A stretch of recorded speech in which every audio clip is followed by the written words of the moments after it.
Bukan sekali ini saja pemerintah merilis kebijakan kontroversial yang ditengarai lebih banyak menguntungkan negara tertentu. Setelah urusan di laut kita tidak berjaya, urusan pasir laut tentunya, urusan wilayah udara Indonesia juga dinilai tidak diuntungkan dari kesepakatan terakhir dengan Singapura. Sekali lagi, kembali dengan Singapura. Sebagaimana diketahui, Indonesia dan Singapura menaikkan kerangka perjanjian Flight Informational Region atau FIR yang memuat kesepakatan pengaturan wilayah udara dua negara. Yang paling disoroti terutama adalah poin kedua dalam perjanjian tersebut yang berbunyi Indonesia berhak dan bertanggung jawab atas penyediaan jasa penerbangan atau PJP pada wilayah informasi penerbangan yang merupakan FIR-nya Indonesia yang selaras dengan batas-batas laut teritorial. Itu harusnya. Namun faktanya Indonesia akan memberikan BJP di sebagian era FIR Indonesia yang berbatasan dengan FIR-nya Singapura. Indonesia memberikan delegasi pelayanan jasa penerbangan pada area tertentu di ketinggian 0 sampai 37.000 kaki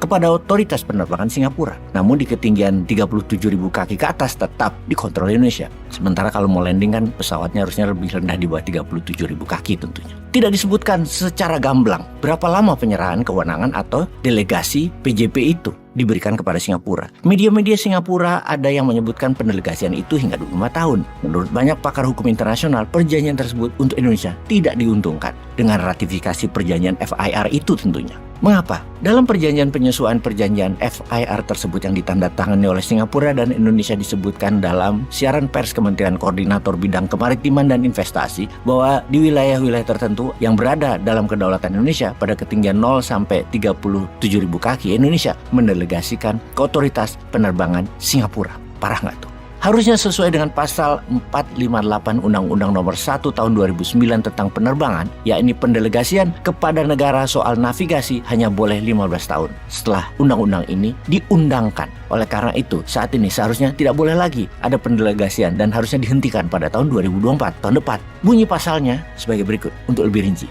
Wilayah udara Republik Indonesia yang pelayan navigasi penerbangannya didelegasikan oleh negara lain berdasarkan perjanjian sudah harus dievaluasi dan dilayani oleh lembaga penyelenggaraan pelayanan navigasi penerbangan paling lambat 15 tahun sejak undang-undang ini berlaku. Sementara pendelegasian sebagian FIR ke Singapura ini dalam jangka waktu 25 tahun dan bisa diperpanjang lagi. Kita harusnya mempertanyakan hal ini. Bukankah hal ini menyimpang dari undang-undang? Sekali lagi, padahal Presiden Jokowi dalam berbagai kesempatan telah membulatkan tekad untuk mengambil alih pengelolaan FIR, Flight Information Region, di atas kedaulatan Indonesia tanpa ada pendelegasian. Lalu mengapa dalam FIR ada pendelegasian? Kayaknya cuma pejabat yang menegosiasikan perjanjian FIR ini yang bisa menjawab. Betulkah begitu, Obung? Sungguh, catatan mengenai kedaulatan laut dan kedaulatan wilayah udara Nusantara ini bukan sekedar perkara hitung-hitungan bisnis. Tapi bagi New Mind ini masalah kedaulatan negara. Kok tidak dikawal dengan baik ya negara ini ketika diberi mandat kalian itu? Yowes, ayo,